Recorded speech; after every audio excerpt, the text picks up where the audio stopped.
ആയിരക്കണക്കിന് ഭക്തജനങ്ങൾ ദിനംപ്രതി എത്തിച്ചേരുന്ന ചൈതന്യ സ്ഥാനമാണ് പറശ്ശിനിക്കടവ് മുത്തപ്പൻ ക്ഷേത്രം.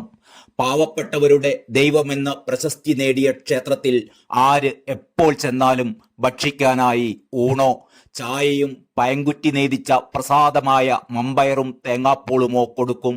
ആരെങ്കിലും പ്രസാദ ഭക്ഷണം കിട്ടാതെ തിരിച്ചുപോയാൽ മുത്തപ്പന് അതൃപ്തിയുണ്ടാവുമെന്നാണ് ദൈവജ്ഞ ചിന്ത.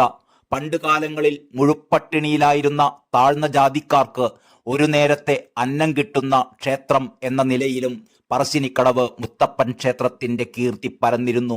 എല്ലാ ദിവസങ്ങളിലും മുത്തപ്പൻ കെട്ടിയാടിക്കുന്നതും നമ്പല മുത്തപ്പനും പുരളിമല മുത്തപ്പനായ തിരുവപ്പനെയും ഒന്നിച്ചിറങ്ങുന്നതും ജനങ്ങൾക്ക് കൗതുകവും ഭക്തിയും ഉണർത്തുന്നു. പറശ്ശിനിക്കടവ് ശ്രീമുത്തപ്പൻ സർവചൈതന്യത്തോടെ ജനമനസ്സുകളിൽ പൊന്നുമുത്തപ്പനായി വിളങ്ങി നിൽക്കുന്നു. പറശ്ശിനി മടപ്പുര ശ്രീ മുത്തപ്പൻ പുത്തരി തിരുവപ്പന മഹോത്സവമാണ് ഇന്നും നാളെയും, അതായത് ഡിസംബർ 2-3 തീയതികളിൽ. നാടിന്റെ നാനാഭാഗത്തു നിന്നും മുത്തപ്പന്റെ അനുഗ്രഹം തേടി ഭക്തർ എത്തിക്കഴിഞ്ഞു. സാധാരണക്കാരിൽ സാധാരണക്കാരായവരുടെ ദൈവമാണ് മുത്തപ്പൻ. ആര് വിളിച്ചാലും വിളി കേൾക്കുന്നവൻ മുത്തപ്പൻ. മറ്റുള്ള ദൈവങ്ങളിൽ നിന്നൊക്കെ വിഭിന്നനാണ് മുത്തപ്പൻ. അമ്പലങ്ങളിലും ക്ഷേത്രങ്ങളിലും വസിക്കുന്ന ദൈവങ്ങൾ സാധാരണക്കാരിൽ നിന്ന് വളരെ അകന്നു നിൽക്കുന്ന ദൈവങ്ങളാണെന്ന ഒരു തോന്നൽ ഭക്തർക്കിടയിലുണ്ട്.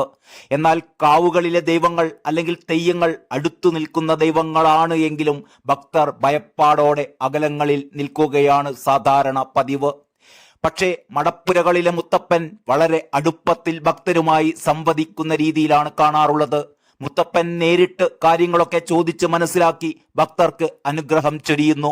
അതുകൊണ്ട് തന്നെ മുത്തപ്പനെ വളരെ അടുത്ത ദൈവമായാണ് ഭക്തർ കാണുന്നത്. മുത്തപ്പൻ ആര് വിളിച്ചാലും ഏത് വീട്ടിൽ വിളിച്ചാലും കൂടെ വന്നുകൊള്ളും.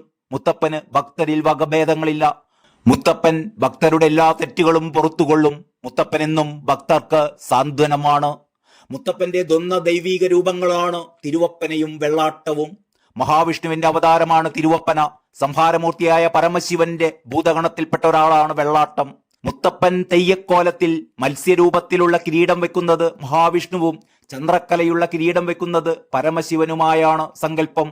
വിശ്വസിച്ചവനെ ചതിക്കരുത്, ചതിച്ചവനെ വിശ്വസിക്കരുത് എന്ന് സാധാരണ ഭാഷയിൽ വെള്ളാട്ടം ഉരിയാടുമ്പോൾ ഭക്തർ സ്വന്തം കാരണവന്മാർ പറയുന്ന തന്മയത്വത്തിൽ വിനയാന്വിതരായി കേട്ട് പറയുന്നതൊക്കെ അനുസരിക്കാൻ തയ്യാറായി നിൽക്കുമ്പോൾ വളരെ എളിമയോടെയും സ്നേഹത്തോടെയും മുത്തപ്പൻ വിശേഷങ്ങളെല്ലാം ചോദിച്ച് മനസ്സിലാക്കുമ്പോൾ ഭക്തരുടെ കണ്ണുനീരുകളുടെ തെളിനീർത്തിളക്കം എത്രയോ ശോഭയേറിയതായിരിക്കും. ഈ തിളക്കം മുത്തപ്പന്റെ സ്നേഹത്തിന്റെയും ആശീർവാദത്തിന്റെയും ആനന്ദത്തിന്റെയും അനുഗ്രഹത്തിന്റെയും ഒക്കെ ആകത്തുകയാണ്. മുത്തപ്പനുമായുള്ള സംഭാഷണം ഭക്തർക്ക് എന്നുമൊരു സാന്ത്വനം തന്നെയാണ്.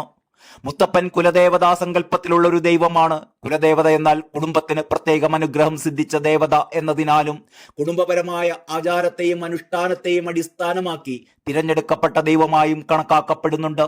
തീയ സമുദായക്കാരുടെ കുലദേവതയായാണ് മുത്തപ്പനെ ആരാധിച്ചു വരുന്നത്. മുത്തപ്പനുമായി ബന്ധപ്പെട്ട എല്ലാ അധികാരവും തീയ സമുദായവുമായി ബന്ധപ്പെട്ട് കിടക്കുന്നു. പക്ഷേ കുന്നത്തൂർപ്പാടിയിൽ അധികാരങ്ങൾ അടിയാൻ സമുദായക്കാരുടെ നിയന്ത്രണത്തിലാണ്. ചിലപ്പോൾ ചന്ദൻ എന്ന വേട്ടക്കാരൻ അടിയാൻ സമുദായക്കാരനായതുകൊണ്ടാവാം മുത്തപ്പനെ കെട്ടിയാടുന്നത്, അതായത് തിരുവപ്പന അഞ്ഞൂറന്മാരാണ്. പക്ഷേ വെള്ളാട്ടം കെട്ടുന്നത് പെരുവണ്ണാനും. എന്താണ് മുത്തപ്പന്റെ ഐതിഹ്യമെന്നല്ലേ? മുത്തപ്പനെ പരിലാളിച്ചു പോകുന്ന തീയ സമുദായങ്ങളിൽ തന്നെ വിഭിന്ന അഭിപ്രായങ്ങൾ നിലനിൽക്കുന്നുണ്ടെങ്കിലും കൂടുതൽ പേർ അംഗീകരിച്ചു വരുന്നത് ഇങ്ങനെയാണ്.